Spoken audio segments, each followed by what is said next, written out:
Welcome to all of you in my today's session for class 8, chapter number 7, none other than classification of industry, in which up to now we discussed about the definition of industry. We discussed about the classification of industries on the basis of size, in which we discussed about the household industries, the small scale industries and large scale industries.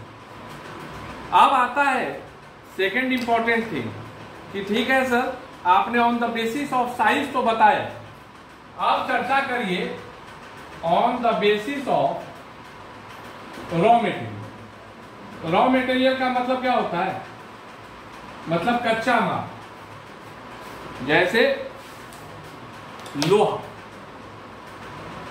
यह कच्चा माल। अब लोहा से कई चीजें बनती हैं, car से लेके बस, ट्रक, जनरेटर, तो कच्चा माल को ही रॉ मटेरियल कहते हैं। So on the basis of raw material we can classify और we can sub classify the industry into 5 segments.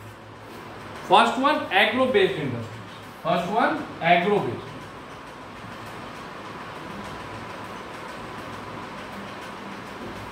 Agro based industries means कि agro based industries means such kind of industries for which we will obtain the raw material from the agricultural product. याद, बहुत ही आसान। Agro based, agro से agriculture, it means the industries, these industries obtain their raw materials from agricultural product like plants, animals.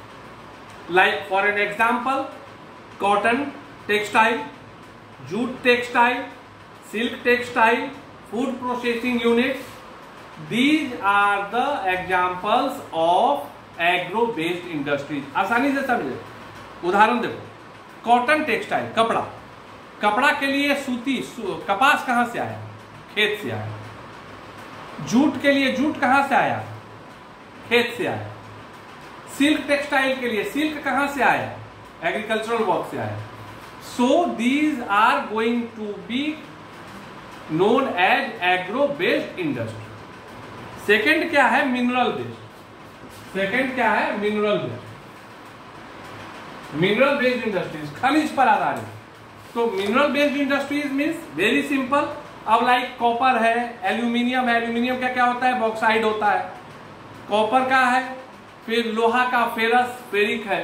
तो ये सभी चीजें क्या है? खनिज के रूप में है, ओर के रूप में है, जिन्हें हम अयस्क कहते हैं। तो जिन्हें वैसे उद्योग जो खनिज पर आधारित है, जिनका रॉ मटेरियल जो है मिनरल्स है, that are going to be sub classified into mineral based industry. तीसरा क्या है? Marine based industry. तीसरा क्या है? Marine based industry. तीसरा क्या है? Marine based industry. These industries obtain their raw material from seas and ocean. वैसे उद्योग जो अपने लिए कच्चा माल की प्राप्ति समुद्र अथवा महासागर से करते हैं, उनको कहते हैं मैरीन बेस्ड इंडस्ट्रीज। अब लाइक फिशरीज, अब बताओ कि जो फिश ऑयल है, तो फिश ऑयल सामान्यतः क्या घर वाले छोटे छोटे मछलियों से निकलेगा क्या? नहीं, वो सीज या ओशियन के फिशेस से निकलता है। So the fish oil industries is going to be considered as an example of marine based industry. अब है pastoral based. Pastoral based industries का मतलब है कि like they will obtain their raw materials from animals. Pastoral, pastoral मतलब relating to the farming of animal. Pastoral मतलब relating to the farming of animal.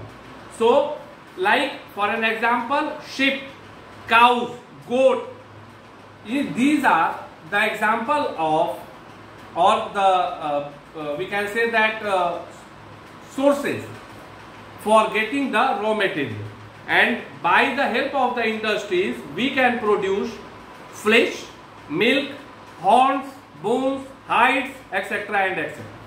Leather industry। फिर है forest based industry. Forest based industries means such kind of industries obtain their raw material from plants, forest plants, for like paper, cardboard, rayon, resin. These are an example of forest based energy. अब क्या हुआ, अभी दो चीज हम लोग समझे, on the basis of size as well as on the basis of raw material. तीसरा है on the basis of ownership. तीसरा क्या है, on the basis of ownership. तो on the basis of ownership में मतलब मालिकाना हक। अभी कोई व्यक्ति कहीं छोटे जगह कंपनी में काम कर रहा है और कोई व्यक्ति भेल में काम कर रहा है, एनटीपीसी में काम कर रहा है, दोनों एक है क्या? नहीं, कोई प्राइवेट है, कोई सरकारी है। तो मालिक कौन है, किसके अधीन वो इंडस्ट्री है, इसके आधार पे भी उद्योगों का वर्गीकरण होता है। अब जिसका पहला है public sector industry. These industries are owned by the government directly or by their associate enterprises. जो सीधे सरकार के द्वारा खरीदे गए उद्योग हो, लगाए गए उद्योग हो, या सरकार किसी विभाग के माध्यम से, सरकारी विभाग के माध्यम से अगर उद्योगों की स्थापना करता है, मतलब मालिकाना हक या तो प्रत्यक्षता सरकार का होगा या वह इंडस्ट्री सरकार के द्वारा नियुक्त किए गए किसी समूह के द्वारा संचालित हो रही होगी। सरकार के द्वारा, मैं प्राइवेट गवर्निंग बॉडी की बात नहीं कर रहा हूं कि मेरे द्वारा नहीं, सरकार के द्वारा बनाए गए किसी संगठन के अधीन कार्य कर रही होगी। So that kind of industries comes under public sector industry. और Bhilai steel plant, Bokaro steel plant, Bharat heavy electricals, भेल, these are an example of public sector industry. अब है प्राइवेट सेक्टर इंडस्ट्री। अब प्राइवेट सेक्टर इंडस्ट्री का मतलब जिसके मालिक हम, आप, कोई व्यक्ति, जो उस व्यक्ति के द्वारा स्थापित किया गया उसका खुद का उद्योग। जैसे टाटा स्टील टाटा साहब ने किया, रिलायंस इंडस्ट्रीज धीरूभाई अंबानी ने किया, Hindustan Motor, these are going to be considered as private sector industry. अब पब्लिक सेक्टर, प्राइवेट सेक्टर। अब तीसरा आता है joint sector industry. These type of industries are owned and manage jointly by the government and public.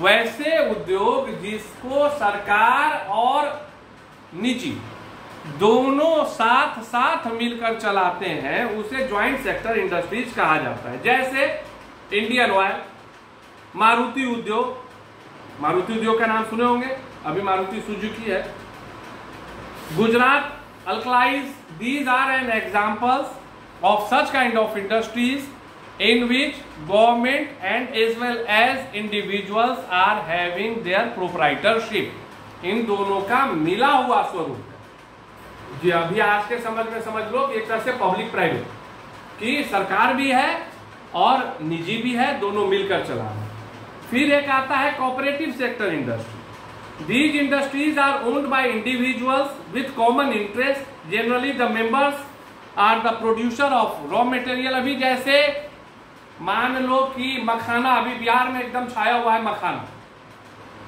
क्योंकि उत्तर बिहार से है लगभग, तो मखाना जो है, मखाना इंडस्ट्रीज के लिए जो है भारत सरकार ने भी कहा है कि क्लस्टर बनाइए बिहार में।